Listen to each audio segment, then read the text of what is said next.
Ono mu Uganda omulimu ogufuna emitwalo 10 obukola mulimu ki? I know. Olunaku. Banna. Kale buli omwaka wasaganya omulimu gwe kakati olunaku Olwaleero. Naye ku bulamu ensi tewali kintu kibi. Nga kusaba mukono gwa kanula n'oguweereza omuntu nga yagufunako. Ate n'abalenzi mulimu ababikola. Naye omwana omulenzi awo batosusse. Kale kakati olunaku Olwaleero International Dance Day. Oyinamu ku mazina? Dance? Yes, okuzina. Nana n'abaleeta ennaku zino balina kye batwagaza. Onfuna oba tonfuna? Nkulina. Sibeera nga nsomesa muntu mukyamu. Gwe genda mu maaso. Omanyize. Si lunaku lwa kuzina. Omwana yagamba ticha Masi yafuluma kirasi n'agamba tumuwonyeza obadde alaba nga Michael Jackson asika siraidi. Nga byayogera tabitegeerera. Wabitegedde. Lunaku lwa kuzina. Kakati when we talk about art, abantu oba like art as in art. Ebiseera ebisinga abantu balowooza ku bayimbi, abazannyi b'emizannyo banaapijja and all that. Naye art halimu ebintu bingi. Bambi ne beerabira ba dancers. Yes. Ati gwe bagattamu oyo kintu ky'amaanyi nnyo. Kyolanga n'olunaku lwalondebwayo ekibiina International Theatre Institute nga kyegasibwa wamu ne UNESCO bagamba abantu batubasuuliridde bati b'amaanyi nnyo. Bazina bulungi. N'omuyita ewaka n'akuziniramu. N'omusaana n'akusanga e Masaka. Bw'oyagalya obeera ne sente. When I talk about dance, gwe nga gwe Saimaani akujjira mu bwongo mu bulamu bwo. Nandujja. Wano tulinawo examples ez'abantu abazinyi. Diamond Platinum is one of those people who dance. Dancer? Hey. Na. Mu video bunyumiramu nnyo dance. Kenzo twamulako ng'agezaako. Ng'agezaako. Abandi ba dancer. Tulina Eddie Wizzy, he's a dancer. Tulina Wembley. Dancer. Abawala ye badansa. Kadansa bakazaalamu kafumbirwa ne bakazaama akawala kali kazina ne kamane katandika oyimba. Kali wagundi. Era ndaba yugundi si yakazaalamu. Eddie Wizzy Wembley. Wakagundi mu mutwe yani wakawata ninga kalima akabiri. Oyo Eddie Wizzy. Naku ne bakola n'omukolo. Si yeye. Sikola ensobi. Kali musajja tekirabika bwekiti ate koko ali muntu wavunaanyizibwamuko. Anyway, anti olaba abo nabo batabula mu ndongo tebazinira ku tune bajja bataddemu headsets mato nedda ndowooza prophet azina ku next tune. So we celebrate you dancers mu ggwanga lino olunaku Olwaleero. Bambi kyemukola kyamaanyi nnyo si buli omuntu yagasobola. Sema omukuba emigojjo. Baba. King Kong the late. Yali dancer. King Kong yalinamu nnyo. Abata singa kati yefuga dda TikTok. Baba. Yajjira mu kaseera YouTube ng'ekula bukuzi. Kyano ye neegenda neekuleba ziti Uganda music bikoze bitya. Eriko kati abamanale yayo. Bambi. Kale abamu those are the people we celebrate. Amazina kintu ky'amaanyi. Wone kana lwakuba kawe mulanyi ne ka dancer kalungi. Akali. Sente nina njagala mukyala bobobo. Ka dancer kalungi. Kisinga kawo kubyayimba. Amanyi okuzina. Bambi. Personally omuntu kati alinga alina kwase alinga zifu bagatta bava wakati amazina gandi badde kukyusa kitundu kya mubiri, right? Then bateekamu ne humor. Yes. N'onyumirwa kyolaba n'owulyango onyumiddwa. Yes. Kakati dance abantu abamu ffenna naddala ojja kwekanga kati nga baseyimwe endongo bwevuga abawulira amazina mwegali paka wastuka. Era paka wonyenya bw'otyo omutwe. Era Baafrika bwe balina akayimba music bo basenga about music. Adam va prepping abinnyonnyodde n'agamba nti olaba amazina omuntu n'oba talina matisi anyenya ku kigere n'olaba ng'alina kyayagala okukola era nga luyimba lwe n'anyenya ku mutwe oba nasitula ebisige ng'olaba alina kyayagala okukola. That is what we call dancing. Kakati amazina gano ga bika bya njawulo. Waliwo ge tuyita social dance, ago ge tugendera mu disco, ago tegaawula. Oli kasita akayimba kabeera nga kamunyumira then n'ateekako n'ekinamwoza ensonyi ku maaso ng'asituka ng'asuka ng'azina. Nemuga omusajja omukulu ayingidde ng'atudde bibye. Waliwo ono musajja waffe yani ono anyoola emikono bw'atu. Kanyike. I went to America. I spent 25 years. Awo namala kuti. Yekuwala nga Kanyike yali akwetisseeko. Ate abaali abeetikka mwoyo embi. Agaba 1000. Ajja kusajja n'afuwane ng'ali ku 10. Uno muzeeyi yafa? Yafa dda. Nebamu ku mpewo yetufuwa ennaku zino. Muzeeyi Kato. Naye ng'olaba dansi yali mu ggwe. Amaanyi ga mwegali mu mikono. Dansi w'amaanyi nnyo. Then tulina ceremonial dance gano ga mikolo. Nti nga ono abayisa abagenda okuzina kwanjula. The bora dance twamulana mu kuziika omugezi olanya. Omugiso akadodi ne kakwata. Niba abaana abo olumu ekitwatu tekikuwana ku nkoona. Ekyabagiso? Negwe naye yakola promotion y'akadodi n'omuntu w'amaanyi nnyo ateeka okuba Ssaabavulu. Gwe n'okajja eri ewammwe Empale n'oleeta muno mu Central. Bandi n'akadodi. Obufumbo buvudde mu kadodi. Mukazi n'atambula n'ava ku kadodi y'emukono ne kamutuusa ejjinja n'agamba ki ekinziza. Bannange akadodi kanyuma nnyo nnyo nga naawe n'atalinamu ssebo. Obino n'owulira nga kyekyo. Ezo ze tuyita ceremonial dance gatera kubeera nga gali ku culture z'abantu. Yes. And then tulina aga competitive gano ne baleeta. Twalaba nnyo nga tukyali mu high school eyali badansa. I remember it.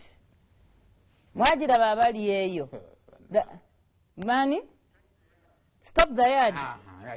Nga competition mazina gokka completely. Then waliwo erotic dance. Agali agakusika eriyo musajja bamuzira. Gana aga pipe. Mama nagwamu. Omwana najja ku pipe bwati nagira amagulu. Wagalaba watata. Bukabera nnyo mu filimu z'ababanda. Emogena mbi masulo. Wano mu Uganda lwasobola okuzinira ku pipe. Gino emibiri gyammwe gino egy'ekampala egya Lumonde. Era abakutuuze bafuluma. Bagamba nti twaze mu kimaaso tumugenda kutukunamira. Naye tukali ekibazo kitegeeza ki. So ebyo na byonna ebibeereyo nga gwe gagenda kukutula kawaya kamu bwe kati ge tuyita erotic. Omanyi abasajja babiri abo obuvunanyizibwa okwesanga mu kimaaso. Oli n'atunuuliramu. Ne badda ku kyabaleese. Omwana yangamba ekintu ekyo siri kyerabira. Mwe mulanga yes. The bar will be open. Sabwesti tulinayo ne chameleon tulinayo kiki. Naye aga amazina we gabeera. Tebalanga naye bakasitoma babeeramu. Nga wajjuda ate nga basasudde sente empitirivu. Akuba ekizibu ky'amabaala agalimu amazina ago we gavaawo nga zigwa. Si kwekyo ekibi kye muba mulaba. Ya Rabbi. Kaakati waliwo amazina ge bayita war dance. War dance. Yes, gano gaba babanga abantu bagendanga mu ntalo. Kibonge akati agagendanga awe gato. Waliwo nga muyingira nga muwamba nga muva Luweero. Museveni yabitulaga wano mu trek. Kibonge kyami balerozo n'anfuna.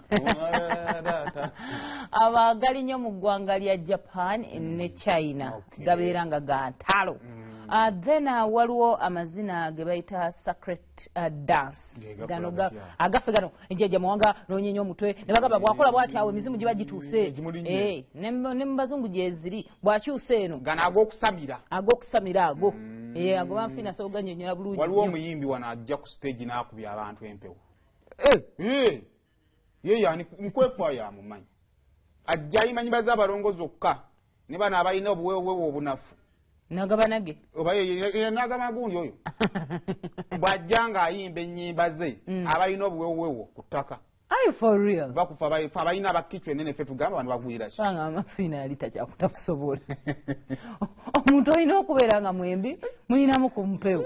Ogenda mu kkanisa ogenda okulaba omusumba najaawo. Bane babona ne bagwa n'ogamba bano babadde ki. Musumba lwali kuba oluyi. Ojja kakansa. Tukafenna. Bannange. Ate bwe yabuuka n'akola ki? Aguga no what dance.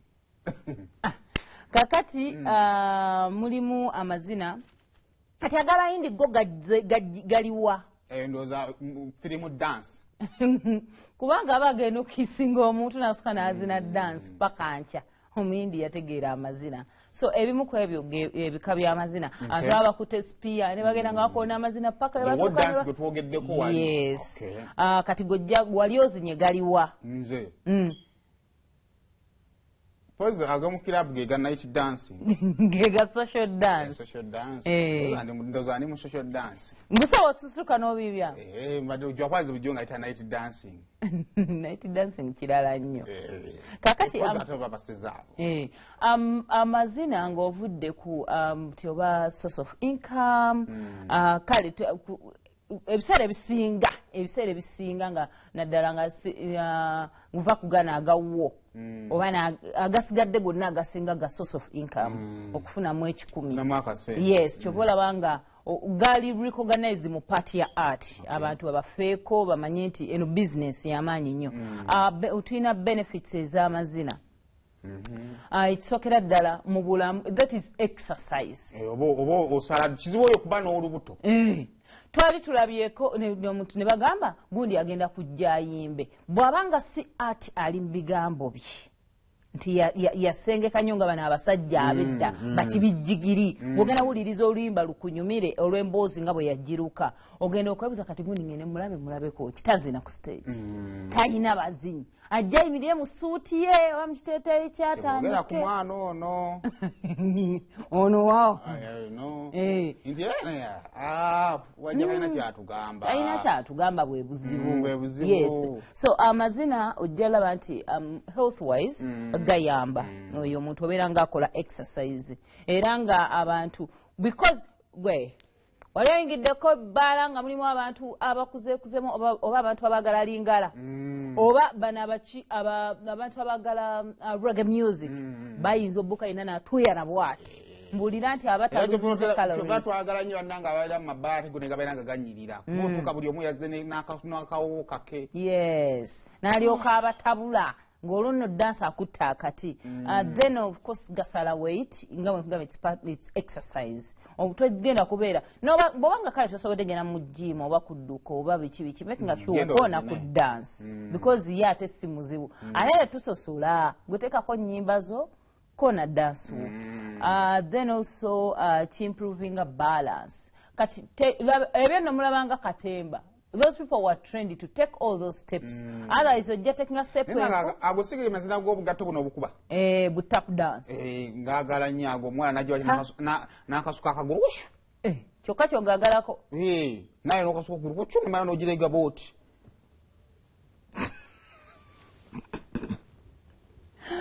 waliwo omulenzi waliwo vidiyo ya Winnie Nuwaji atunula ng'omuwala omunene noyinza okwebuza omulenzi ono yamusitula atya training it's not about energy but training anama we taking eno step neno nja mukola bwe nti mwabuluzeemu okitegeera era babanga balina okwangira bamwane ku ssente nga nnyingi kubanga just in case nego yali agiramu yali mungi abantu abamu they really love to dance story ya Winnie Nuwaji gye nawulirako yali alina music gwa musetingidde oyimba nagamba bakama we bannange nze amazina ninamu munkyusizeemu nkabye ekyalo kino kuva byatandika okwambala busomino anti olumu bwe buzina amazina oluyimba lumu mu mwaka n'agatta abalala abakuba omukaaga then also amazina kati okuimprovinga stamina y'omuntu abantu abo tebalanga twastajja ne twogerako oba nali nabeera ticha ne twogerako ku bugatto engatto za dance